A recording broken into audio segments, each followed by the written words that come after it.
Carlin from Texas, a 3-5. Welcome, Carlin. Mike from California, 3-5. I recognize Mike from being on previous webinars. Amber from Orlando, 4-0. Sherry, 3-5. Vic, Ohio, 3-0.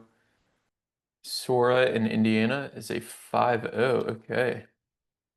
We don't get a lot of 5-0s on the call. That's awesome. Calvin on behalf of my kid who's a UTR-4 from Adelaide. Awesome. Okay, all right, let's go ahead and get started here. Thanks everybody for joining. Thanks for signing up. I want to really get to a lot of your questions. So the presentation itself isn't going to be super long, especially if you are a current member and you're used to my full kind of 50 to 60 minute presentations. This is definitely going to be shorter than those, but I want to be able to answer all your questions. We have a lot of people on here, which is fantastic to see. And what we're going to talk about is strategy. If you have followed me for a while, if you read the newsletter, if you listen to the podcast, you know I'm obsessed with strategy.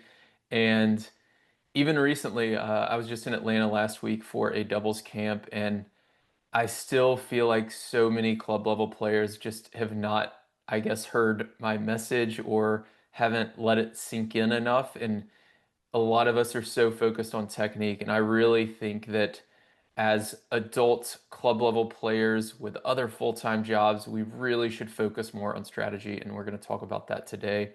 And then at the end, I'll give you a chance to ask me any questions you have. If you have questions about the presentation specifically, just pop them in the chat. If it's about something else, doubles related, if you can just save it till the end, I will answer those. So let me start the slideshow, make this a little bigger for you. So another thing we're going to go over is 3 problems that I find hold most doubles players back, especially at the USTA and club level. So here's what we're going to talk about. We're going to go over the power of strategy. We're going to talk about how to determine for you specifically what is holding you back from maybe reaching that next level. So this is kind of a framework that I like to think through, and I'll talk you through it so that you can kind of apply it to yourself. And then we'll go through 3 common mistakes with some stories from recent matches that I've played, as well as recent players that I've coached. This picture on the right was from Atlanta last weekend. I did a doubles camp with 8, or actually we had 7 players. We had somebody drop 7 doubles players, and Peter Freeman from Crunch Time Coaching, who does a great job. He invited me to do that. It was a ton of fun, and I'll share some stories from that as well. And then at the end, like I said, an Ask Me Anything session there. So why are we doing this free webinar? I don't do a lot of these. I do a lot for the members. We do a monthly member-only webinar, but we have new Tennis Tribe memberships. So this is kind of a celebration of that. I've put a lot of effort into this over the last 3 or 4 months, and especially over the last 2 or 3 weeks. The story is that back in November, I launched the memberships. It was on Teachable, which was a totally separate platform. I didn't really like the end result. I didn't like the product, so I went searching for something new to migrate to for the membership, and ultimately decided to go with a solution that integrates directly into the website. So for current members, if you scroll to the bottom of the website, you'll see a little member login link. If you are not currently a member and you're interested, the memberships are 20% off through Sunday. You can go to thetennistribe.com/memberships to check it out. It's also in the top menu on the right side. You can see it there. But these are some of the benefits you get. I do premium video lessons every single week. So those are short 5 to 10 minute lessons. Like I said, monthly webinars that you can join me on. Those are recorded for club level members and up. There's strategy courses you get access to, ebooks, discounts from Tennis Warehouse, from ADV, from Maria Sunglasses, and several other favorite tennis brands of mine. And then also one-on-one coaching is coming soon. And then I'm going to have a premium podcast feed as well coming soon for members. So again, 20% off through Sunday. If you are signed up for the newsletter, you'll see more about that over the next several days. So let's dive into strategy. So we're going to start with the power of strategy, and I'm kind of going to analyze, I'm going to talk you through strategy versus technique. So strategy takes 0 time to implement. Technique takes months or years to fix, even if we fix it at all. With strategy, we get to hit more of our favorite shots. I don't like hitting backhands, so I use strategies that have me avoid hitting backhands from the back of the court. With technique, we have to hit whatever shot our opponent gives us. If we're not focused on strategy, we just play our game, and whatever the shot the opponent gives us, we don't have a counter move because we're not focused on strategy. So that's a big disadvantage. With strategy, we can hit less of our weaker shots. So I get to hit more of my favorites, forehands, less of my weaker shots, backhands. You might be the opposite. Regardless, there's a strategy that can help you do that. If you're just focused on technique and you're um, not really studying strategy a whole lot, you're going to end up allowing the opponent to play on their terms. They're going to play how they want to play. With strategy, we can avoid an opponent's strength. So I played a player the other night who had a huge forehand, and I'll talk you through some of the strategies I use to avoid that and to counter that. And we can attack an opponent's weakness. So that same opponent had a weaker backhand. So I use some certain strategies to do that. With strategy, if we have good strategy, we can beat superior opponents. So on the singles court, I cannot beat somebody who is technically significantly better than me. But on the doubles court, I can because strategy plays a much larger role.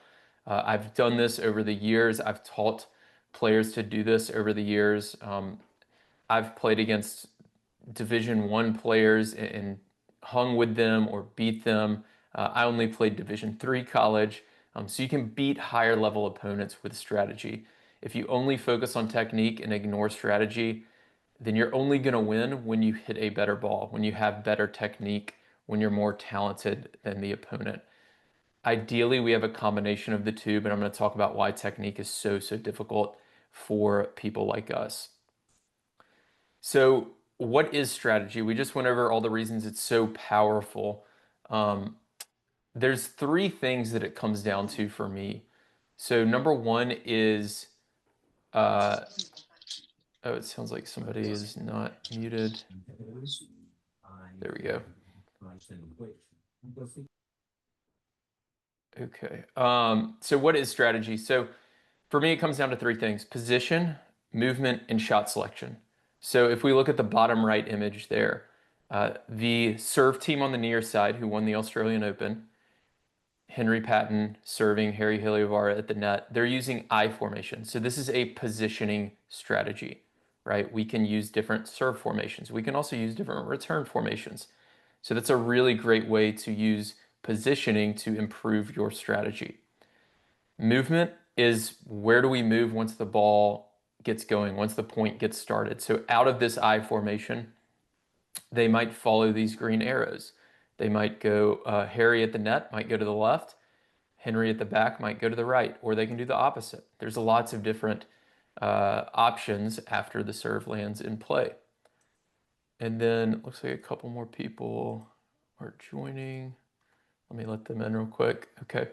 And then shot selection. So the returner can choose to counter this I formation with a lob return over the top following this path. If we move on to the image at the top left, uh, I think this is McCartney Kessler. She's got an inside out forehand. She can hit it cross court. She can go through the middle. She can go inside in down the line. She gets to choose. And if you choose the wrong option, then you're decreasing your chances of winning the point and winning the match. And you have to be a smart player. You have to study strategy to know which of these options is the best option. And it depends. There's so many factors in doubles that determine what the best option is. All 3 of these are good options depending on the opponent, depending on the match situation, depending on your partner, and depending on your own strengths and weaknesses. So this is what I'm talking about when I'm talking about strategy.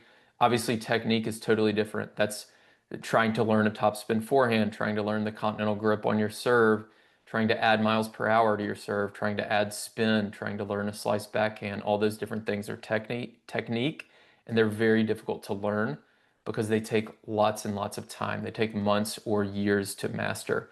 Whereas strategy takes maybe just the length of this webinar, and maybe you'll be better at this tomorrow.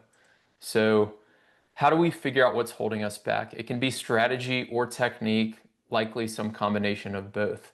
So, for me, since I've studied strategy for the last 5 or 10 years at every level of the sport, it's probably technique. I'm close to have maximizing, or I'm close to maxed out on strategy for me. So I'm going to have to spend a lot of time to actually level up my game. But for most club players, they don't study strategy enough. So they still have a lot of room for improvement there.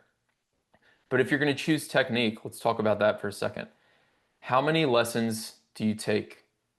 So if you can open up the chat and pop in there, how many lessons per week? These are private lessons. How many lessons per week do you take? I'll go ahead and enter my answer. It is 0.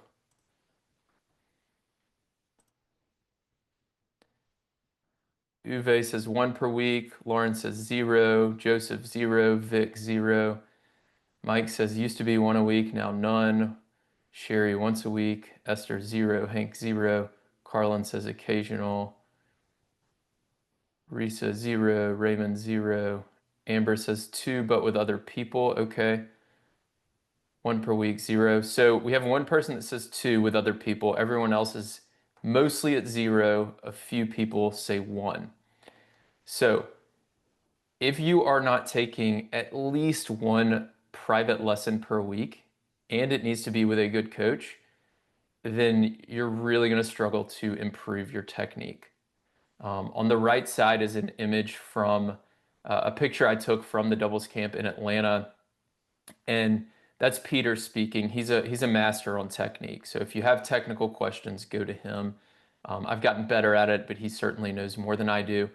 And we filmed the serve of all 7 players at the camp. And then we went in for lunch and we analyzed all of their serves. But before he even started talking to them about their technique, he asked them, how much time are you willing to dedicate to this? Because to learn a proper serve with a continental grip and to really get the technique down with your elbow and getting rid of that waiter's tray and get that trophy position and get your left arm up and get your hips properly aligned and all these different things, it takes certainly months. For most players, it takes years to really master this. So before we even analyzed their serve technique, he asked each one of them, do you want to spend the time it takes to actually do that? And the answer for most of them was no. So in that case, trying to switch to this continental grip and go with the serve that's the throwing motion, that's the proper way to do it, to hit 100-mile-an-hour serves where like the pros do, is not the answer because they're never going to get there. And if you're taking 0 lessons per week, you're never going to be able to achieve that level of technical ability. So it just takes so much time to invest. So not only do you have to take the lessons, then you have to go out and practice and implement it into matches eventually. And then when the nerves come, you switch back to your old technique. It's really hard to develop new habits. And a few of the players told us that they've been really frustrated with their serve specifically. And they felt relieved when Peter told them, you don't need to switch to a continental grip. Just stick with your high 5 serve with your pancake forehand grip and just master that and work it around the box. And one thing about technique, good technique does enable more strategies. So if I have perfect technique, I can execute any strategy I want. But technique does not really hold you back until you get to about 4-5 or 5-0 level. So if you want to stick with that pancake grip serve and you master getting good serve depth and you can hit the left side of the box, the right side of the box, you can certainly get to 4-0 at the USTA level, possibly even 4-5 if the rest of your game is pretty strong. So you have to be honest with yourself when you're trying to learn technique, if you're trying to learn the topspin forehand or the semi-western grip or the continental grip on the serve or even volleys, Are you going to actually dedicate the amount of time that it takes to do this? If not, then you should probably ignore technique for now and really focus on strategy. And if you are going to dedicate the time, strategy is going to make it that much more effective.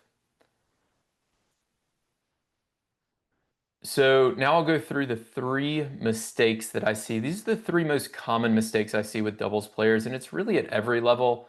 I'm focused more on our skill levels here. Everybody was between a 3-0 and a 5-0. Number one is net position. So you can either be too close or you can be too far back. Too far back is very common on the partner's first serve and when your opponents are on defense. So the image to your right is from a video, actually. That's why it's a little bit grainy. Uh, that I was going through with a private client, one of the private client. That's the one of the membership levels. And what I found was one of the players is standing too far back on their partner serve. So you can see the server's partner is closer to the service line than he is the net. Now, this wouldn't be an issue if he followed this red arrow with the white outline there after the serve was struck. But instead, he followed this red arrow across. So by the time the return is crossing the net, he's way too far back behind the net, and that ball is allowed to dip down low. It's a more difficult volley. He's hitting it from closer to the service line than the net, and he ultimately made 5 or 6 errors on his partner's first serve, even though he's being aggressive and trying to poach and trying to move because he's not close enough to the net. So if you stand this far back, which is probably too far back, especially on a first serve, then definitely you need to start getting forward as soon as your partner hits the serve. When the opponents are on defense, what do I mean by that? So let's say your partner is in a cross court rally, you have your eyes on the opponent, they are back behind the baseline, and maybe they're hitting their weaker shot, or they're a little bit off balance, or they're on the run. In those scenarios, a ball is likely to come high over the net, slow through the middle of the court, and you want to be close to the net so that you can easily angle the ball off the court and finish the volley. What happens when you're too far back is you have missed volleys, and I see this all the time. You miss a volley. So this guy did it in some of these, in this match actually. He would cross, he would miss a volley on the poach, and then in between the point, he would do some shadow swings as if his technique was wrong. But his technique wasn't the issue. To fix your volleys from close to the service line down around your ankles is going to take a lot of work. But to take 3 or 4 steps in, you can do that tomorrow. That's no issue at all. So once he starts moving forward, he doesn't have to fix his technique because he's closer to the net. So it's a much easier volley. When you stand too close to the net, a couple of times you can be too close on your partner's first return. So when your partner's returning against a really strong first serve, in that scenario, you want to be back a little bit. When your partner's on defense, so I just talked about the opponent being on defense, but what if the opponent hits a really big forehand cross court? You know your partner's going to be pushed back. They're on the run. They're off balance. You want to be backing up. You don't want to be too close to the net. Or if both opponents are up at the net and your partner's back. In that scenario, you're kind of in a defensive, difficult scenario. So you don't want to be too close to the net in that scenario. So the result, if you stay too close to the net, is you have no time, so you get hit. This has probably happened to all of us. It's happened to me before. Maybe you turn around and look back at your partner while they're hitting their ground stroke, and then you look up and the opponent's poached, and then all of a sudden the ball's right on you, and you have no time to react. So the net position and movement is a huge, huge factor. And honestly, watching film of yourself is a great way to learn kind of where you're standing and how you're moving on the court. In the member webinars, typically I would show the video, but I didn't have time to get that together for this one. Any questions on that one before I move on to mistake number 2? You can pop them in the chat there if you have any questions. No questions? Okay. Let's go to number 2. So number 2 is shot selection. So this can be a variety of different shots. I wrote down the most common here. From the baseline, hitting down the line when you're on defense. When you're on defense, you need to hit a defensive shot, and a down the line shot is an offensive shot. So, Vic asked about getting lobbed at the net. Vic, I assume you're talking about the previous mistake, um, net positioning. So, yeah, so when you're getting lobbed a lot at the net, you have to determine a game plan with your partner, and I'm going to get to that here in a bit. But if your partner is fast and can cover everything at the baseline, then I like to stay close to the net. I'm not worried about the lob because I know my partner's got my back. But if my partner can't really hang at the baseline with the opponent, if they're not super fast, if they're struggling to run down the lob, then you do have to come up with a different solution. Maybe it's the case that you should be at the baseline and your partner should be at the net.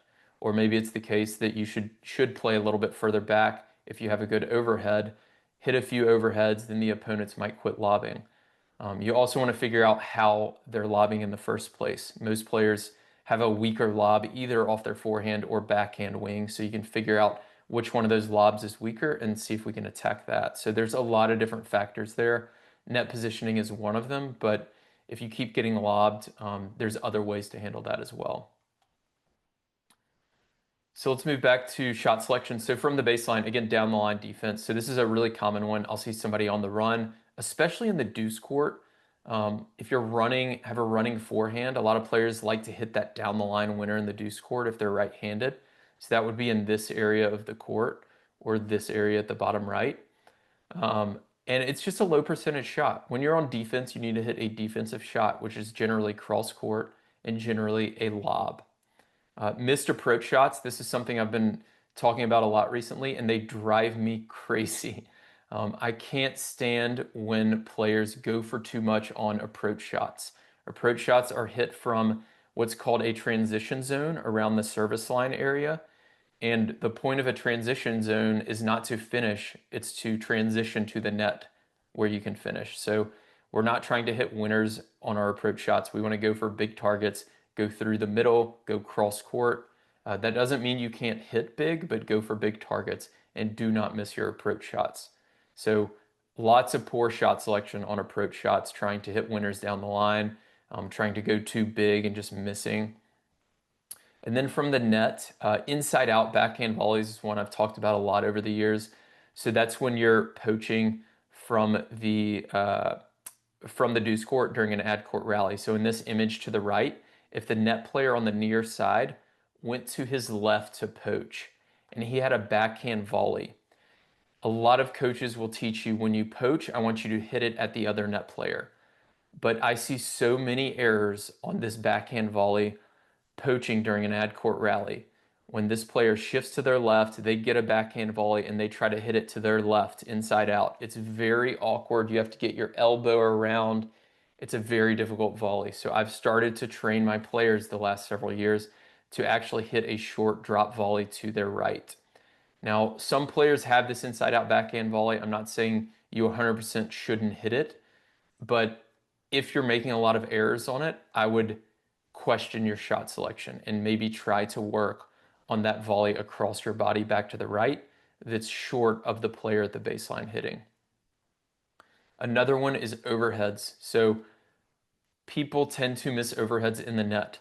So my favorite target, I was telling some of the students at the camp in Atlanta last week, my favorite target, excuse me, for overheads is the service hash mark at the baseline. So deep middle is a fantastic target for most of your overheads, unless you're super close to the net and you can hit it over the fence or angle the ball off. That's totally fine. But if you're hitting an overhead around the service line area, sometimes even a little bit further in, you should probably aim deep middle because people tend to miss them in the net. Or if you're going for a smaller target, maybe you're trying to hit an angle winner from the service line area, it's just a low percentage shot and you're going to give away a free point on a point where you should have won. So instead, go for a big target deep in the middle of the court and then continue to move forward and try to finish on a shot that's a little bit closer to the net. So those are a few of the shot selection errors that I see a lot at the club level.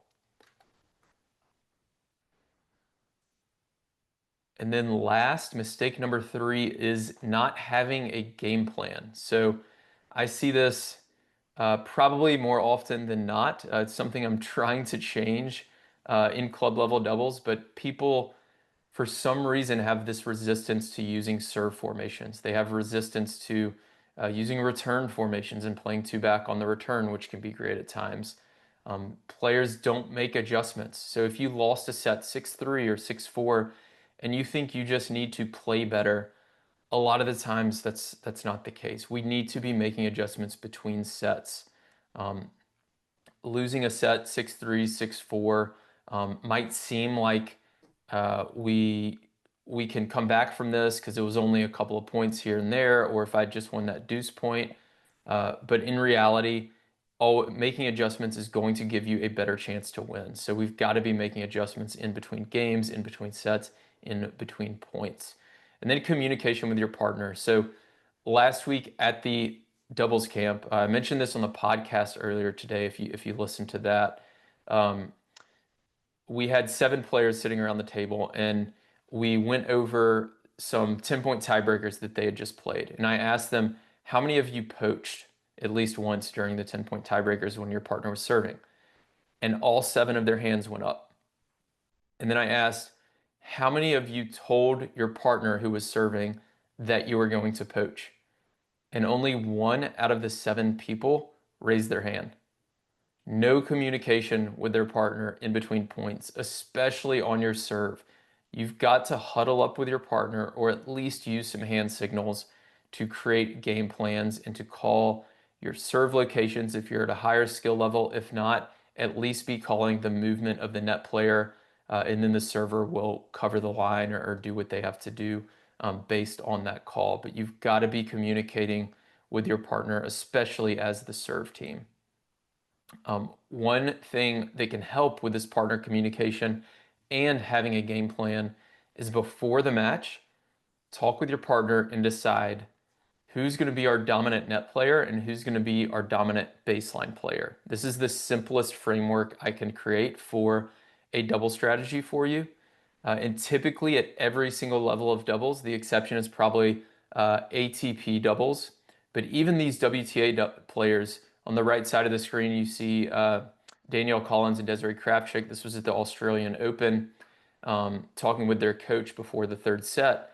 Even at the WTA level, with players like this, they're playing mostly one-up, one-back doubles. And at the club level, that's often going to be the best tactic for you as well, because a lot of us aren't super quick like these ATP players are to get back for an overhead, right? So if we get lobbed, we need someone back there.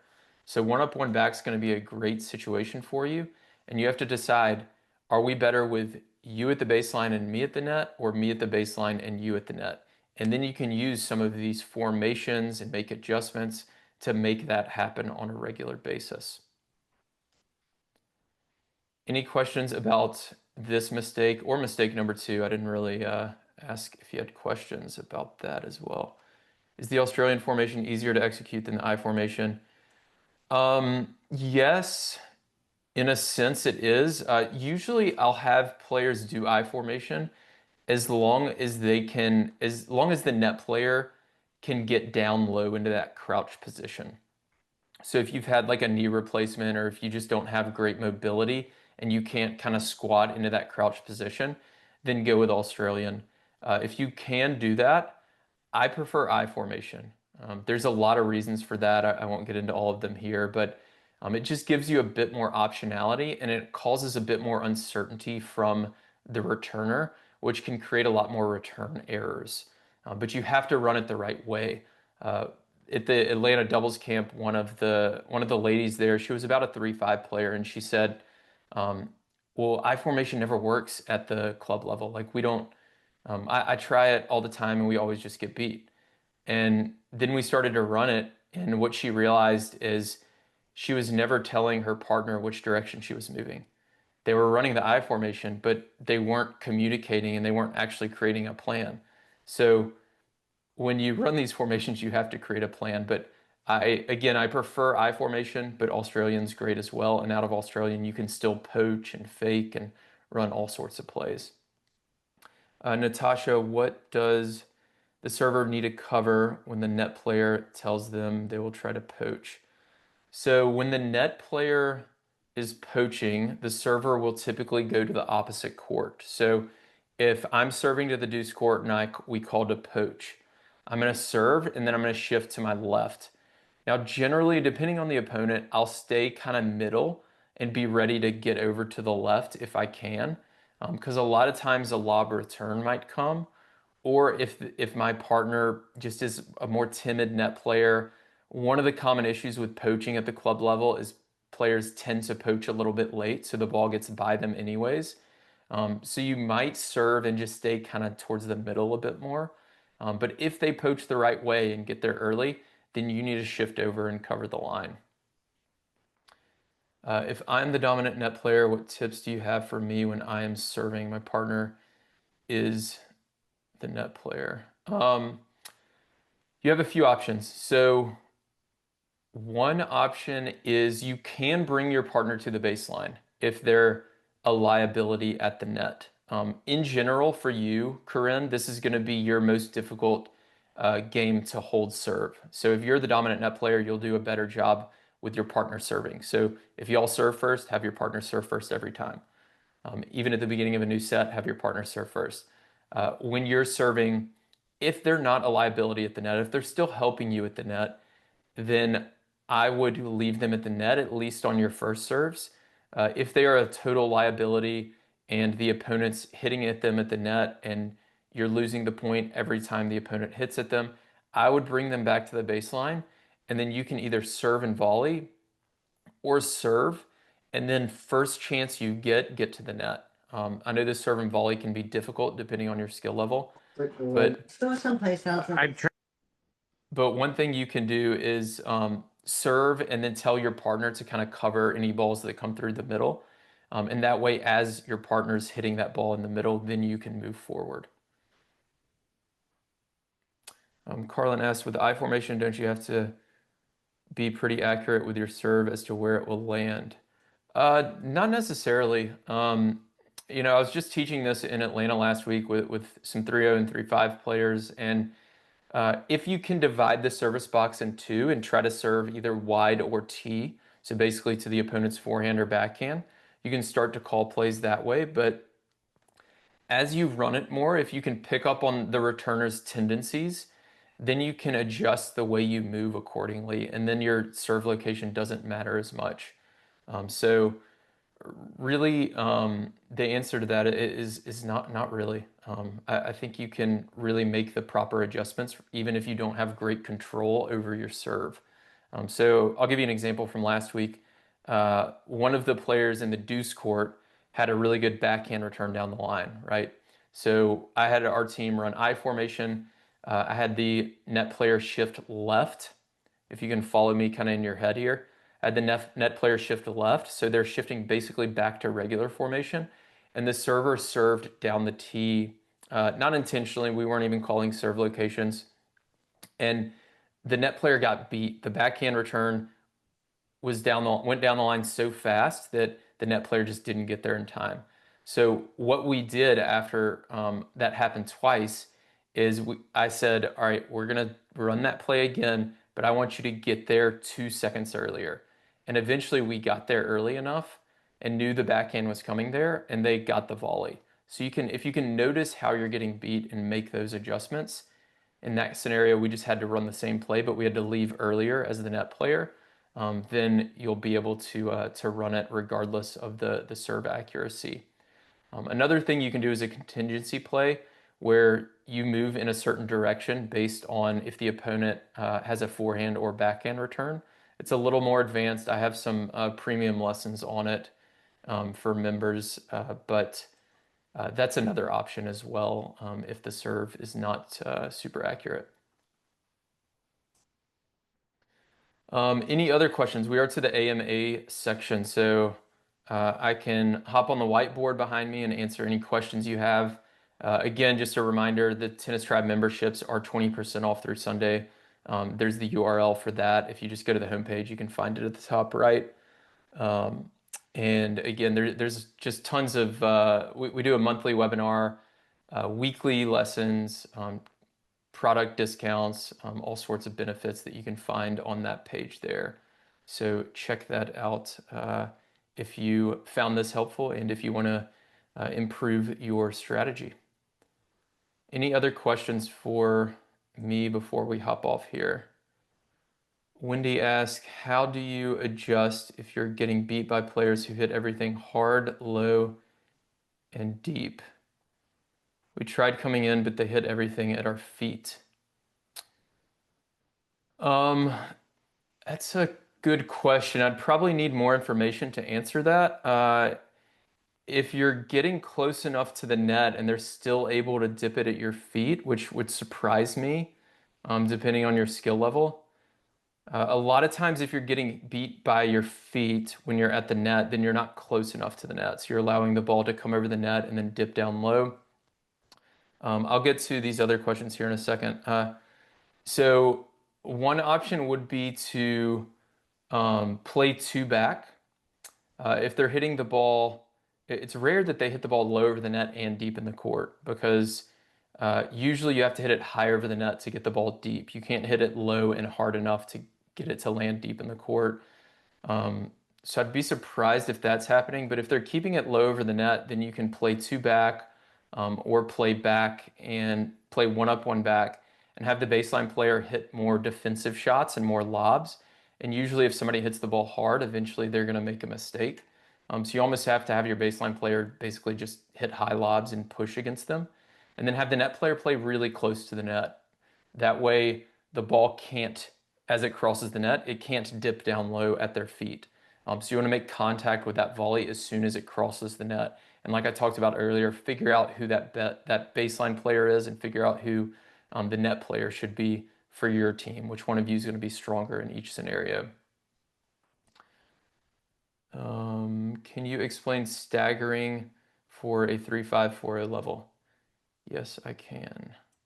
So let's hop off here. I'm going to change the view.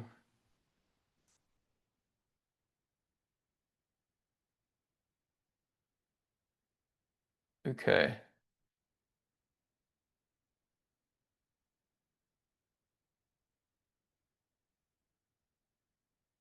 Can everyone see me okay? All right, so we're gonna go back to the whiteboard to answer this one. Staggering for 3-5-4-0.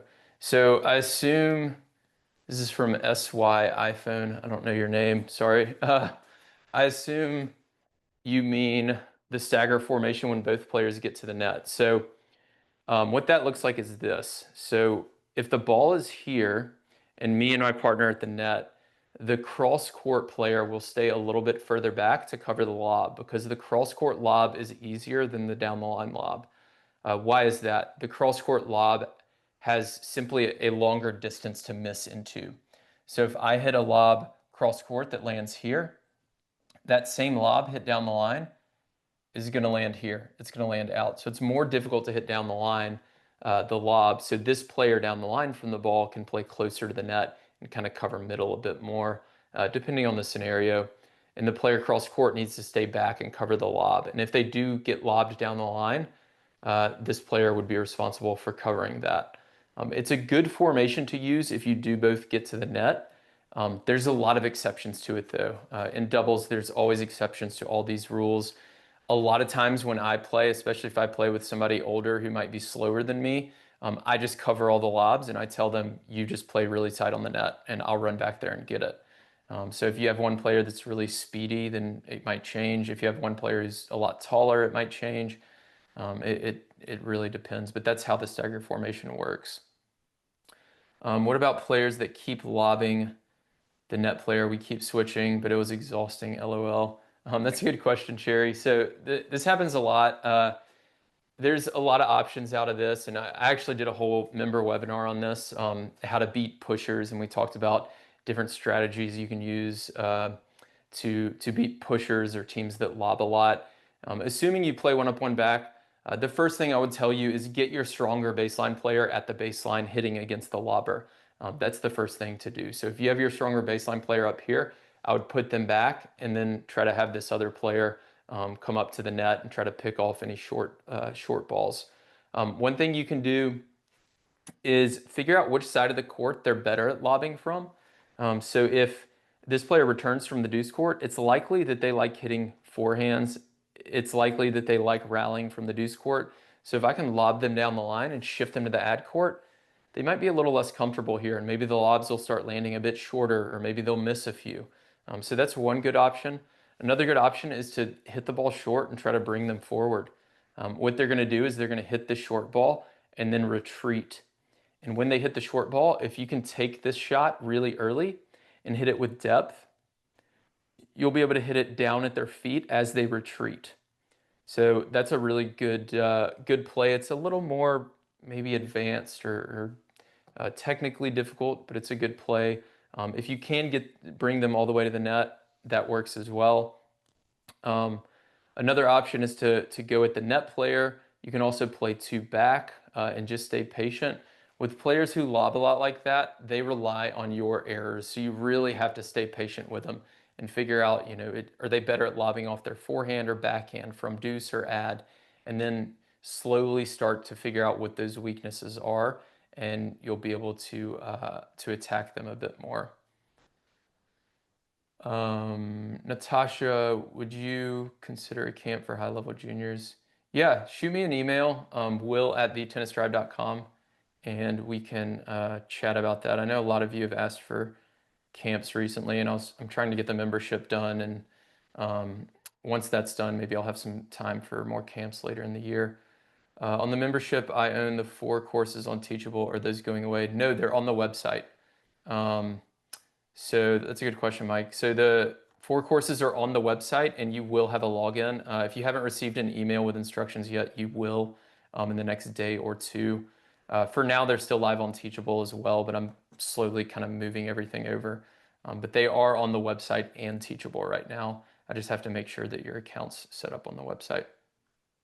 What does the recreational member not get compared to the club member?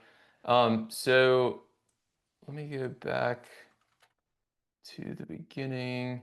So the recreational level does not get the strategy courses. They do not get the webinar recordings. So recreational members get access to the webinar recording only through the following month. So the May webinar is going to be live for recreational members through June 30th. After that, it goes away. Club members get access to all webinar recordings, the entire archive for the lifetime of their membership. So those are the 2 things. So the webinar archive and then the strategy courses are the 2 things that club players get, but not rec members. Rec members still get the live webinars. They get the recording for a month. They get the premium lessons, the strategy ebooks, and the product discounts. Club members will also get one-on-one coaching discounts. Rec members will have access to that, but it won't be discounted for them. And then the premium podcast feed will be for everyone. That'll be for all members. How can we get out of the trap of a lob war? When do you change to a different shot, not a lob, to gain the advantage? What should that shot be? So I touched on that a little bit, Maria, earlier, but one other thing to consider is if you're trying to overpower a team that lobs, that's generally not a good strategy. Usually players that lob like your pace, and they want to play defense. So if you can hit them a short ball and bring them forward, they're going to be pretty uncomfortable. So I'll illustrate this tactic I talked about earlier. So if you're lobbing back and forth, if you can bring them forward and just hit them a short kind of nothing ball, they're not comfortable playing offense, right? They're a defensive type of player. They're used to hanging back here and lobbing all the time. So they're going to hit this short ball right back to you. They're not going to do anything with it because they're not an offensive player, and then they're going to try to retreat. So when you hit them that short ball, if you can step forward, and then they're going to scoop this back to you. And if you can hit this early and hit it deep, as they retreat, you're going to get it down to their feet, and they're going to have trouble with that. And they're going to pop the ball up, and hopefully your partner at the net can kind of clean that up. So you can force some errors that way. But again, the biggest thing is to really have your eyes on the opponents and notice where are the lobs landing. Is the backhand lob landing here and the forehand lobs are landing here? In that case, I'm going to hit them more forehand lobs because they're landing shorter, and then I can come in for an overhead. Are they really good at lobbing from deuce or ad? So kind of work the ball around and try to figure out which lob they're a little bit worse at. You can also figure out which player is worse at lobbing. If one of the players is worse at it, then you can attack them a bit more. New York camp, yes, I am running that. The sign up page will be up in the next week or two, and it is going to be August 30th and 31st. So it'll be the weekend, Saturday, Sunday. We're gonna run that in the mornings. I think it's 8:30 to 12:30, but keep an eye out through the newsletter. I'll send out a sign up form for that. Uwe, in a match, how many games do you play before you know each opponent's strengths and weaknesses? I mean, it's always changing, right? It's a moving target. So as I make an adjustment, if they're a good team, they're going to make an adjustment as well. So I've gotten better at it, right? As I teach this more and more, as I play more tennis, I'm a lot quicker to pick up on strengths and weaknesses than I used to be. Um, but not always so clear. So like just the other day, I was playing a mixed match and I was playing a guy I'd never played before. He's a really good player. He probably beat me pretty easily in singles. Um, we won this doubles match in a third set, 10-point tiebreaker. And his forehand looked really good. And I was like, huh, like it looks like I need to avoid his forehand. But then I found, well, his forehand return is only good when it goes in. And he has a lot of errors on his forehand return. So ultimately, the strategy I decided was I'm going to serve to his forehand return. If he makes it, then he was returning from the deuce court. So I'm going to serve, I'll step back here. I'm going to serve to his forehand. I'm going to get a lot of errors. But some of them he's going to make. And when he makes it, I don't want to get into a forehand rally because his forehand ground stroke was better than mine, um, partly because I haven't been hitting a lot. So as soon as he makes the forehand return, I'm going to lob him down the line and get to the net. And then I've got him on his backhand side, or at least hitting forehands from the ad court, which is not where he returns from. So that was a successful strategy for me. But that kind of illustrates that strengths and weaknesses aren't so clear. His forehand return was really powerful. It was really heavy, but it just didn't go in all the time. His backhand return was more consistent, but it didn't have as much pace. It didn't have as much spin. So like which one's the strength and which one's the weakness? I don't know. So that's kind of, hopefully that example helps illustrate it a bit. If I do a monthly club, how many months is the discount? It's the lifetime of your membership. That's a good question. I should probably make that more clear. So every month going forward, you're getting 20% off. So you're not just saving like $10 or $15 today. It's next month, the month after, and so on. Good question, Hank. Reactive versus proactive poaching. Does anyone use that terminology? No, not that I. Oh, wait, hold on. I'll get to that in a second, Mike. Somebody else had a question before you. When do you move for a planned poach versus an unplanned one? It varies. So let's say, let's use the example that I was just using. So this player's got a really powerful forehand return. They hit the ball hard. In that case, I got to move really early. And I know he makes a lot of forehand errors, so I don't care about giving this up. I'm probably not going to do it down 15-40, but if we're up 40-15 in a game, I'll take that risk and I'll move super early and I'll be there for the volley or just give him the down the line winner. So if the person hits the ball really hard, you have to move really early. If they hit a little bit slower, then you can move a little bit later, maybe wait till they make contact. But if they hit the ball hard, you have to move before they even make contact, kind of as they start their swing. Another thing you can do is just vary the timing on it based on the point situation, like I talked about. So if I'm up 40-15, I might just go super early and just risk it and give it to them. But if it's a tight 30 all point and it's a big game, I might leave just a little later so that I make sure they return cross court and I make sure that I get the volley. So you want to adjust your timing as well, and that's going to throw the returner off even more. For an unplanned poach, you're just really reading the return. So if this player like hits a slice forehand that's high and slow over the net, I'm not going to poach, but generally on my partner's first serve, I'm pinching at least a little bit. And if as soon as it's off their racket, if I see it's slow, it's high over the net, and I know I can get there in time, I'm going for that ball and going to finish it off because I have a lot better opportunity at the net to finish that point off than my partner does kind of coming forward for an approach shot. So you just have to read it off the racket and go as soon as you know it's high and slow over the net. Reactive versus proactive poaching. Okay, Mike. I don't think anybody uses that terminology. I know what you mean. I think I just showed some examples of it. I think proactive would be like planned poaches. Reactive is more of a, I don't even know if I'd call it a poach. It's more just like going to get a weak, slow ball when you have the opportunity. Planned versus unplanned, yeah, that's probably it. But yeah, the unplanned, I don't even know if I call it a poach. I mean, I guess it is, but it's just that, when the opponent hits, I'm reading, my eyes are on them. When I'm reading it off their racket, if I see that it's high over the net, then it's a slow ball that I know I can get to in time.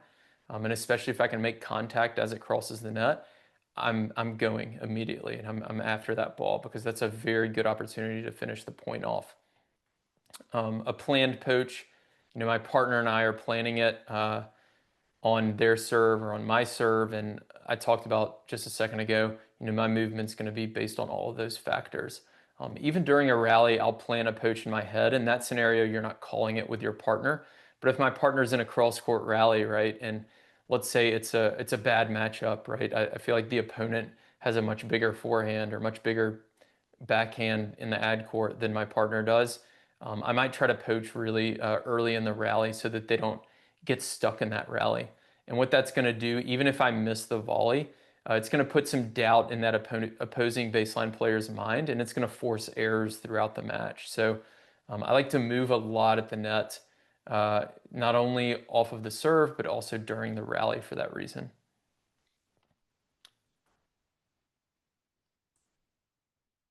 How do you get better with unplanned? Uh, that's a good question. I guess you could have a coach maybe feed to you, and have them feed volleys at you, and they're not going to tell you, but at some point in the first like three or four balls, like you're sitting here hitting volley, volley, volley, and at some point in the first, maybe it's the third ball, maybe it's the fifth ball, they're going to feed a slow one over on the other side of the court, and you just have to react and run and get it. Maybe something like that. You could do a drill with three people. I'm just thinking off the top of my head. You could do a drill with three people where you feed off the ground and you're playing, you're the net player here, and have them rally cross court, and you just practice your kind of moving to the middle and poaching there. One thing you have to do to be good at the unplanned poach, as we're calling it, is you have to read the ball off the opponent's racket. So too many players, this is something I caught so many players at the doubles camp doing this weekend. Too many players, when they're at the net, their partners at the baseline, they're standing here at the net and they turn and watch their partner hit.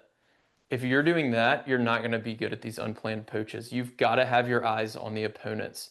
So especially when your partner's serving, your eyes are locked in on the returner. I want you to watch their footwork. I want you to see if they turn to their forehand or backhand side. And I want you to see the ball immediately as it comes off their racket. And when it does, you should know, is it going to be high and slow over the net, or is it going to be a very difficult ball, in which case you're going to stay home. But if it's one of those high, slow ones, you try to go get it for sure. But one of the other keys to this is just to be more aggressive towards the middle in general, even if you're not calling a planned poach. So if you're calling stay and you haven't been beaten two or three times down the line, then just keep staying aggressive with your pinch. And as you move, if you see it slower, just keep going across and finish the volley off. So that's kind of an unplanned poach, but it's a pinch that's aggressive. And if the ball's weak, you just keep going. Any other questions? We've still got a good amount of people on here.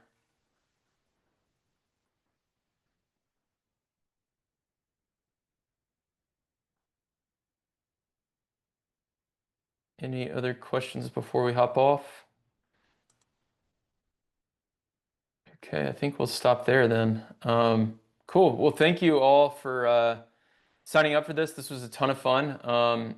If you could check out the memberships, I would greatly appreciate it. Even if you don't sign up, I just appreciate the support. I appreciate y'all joining the newsletter, spreading the word. This is so much fun for me to do stuff like this and to answer y'all's questions. I'm, as you can tell, obsessed with double strategy. So I'm glad that I have an audience here that enjoys it at least as much as I do. So I really appreciate it again. Thank you, Wendy. Thank you, Veronique. Thanks, Mike. Thank you, Uwe. If your partner has a weak serve, how can I poach? Oh, last question here. Okay. They shouldn't have a weak first serve. If they have a weak first serve, then they should work on their serve. A lot of times, if they have a weak second serve, you probably shouldn't poach. You should probably stay home, especially if the serve is landing very short in the court and the opponent's hitting a return from like here. They need to work on serve depth. It doesn't really matter how powerful the serve is, how fast it is, or how slow it is. What matters is where it lands. So if it can land in the back 5 feet of the service box, the back third of the service box, then the returner is going to be hitting from here. And you can call a planned poach on that, regardless of how powerful the serve is. So I would have you encourage your partner to work on their serve depth, especially on first serves. If they have a really weak second serve, probably shouldn't poach on that a lot unless you really back your volleys against the opponent's returns.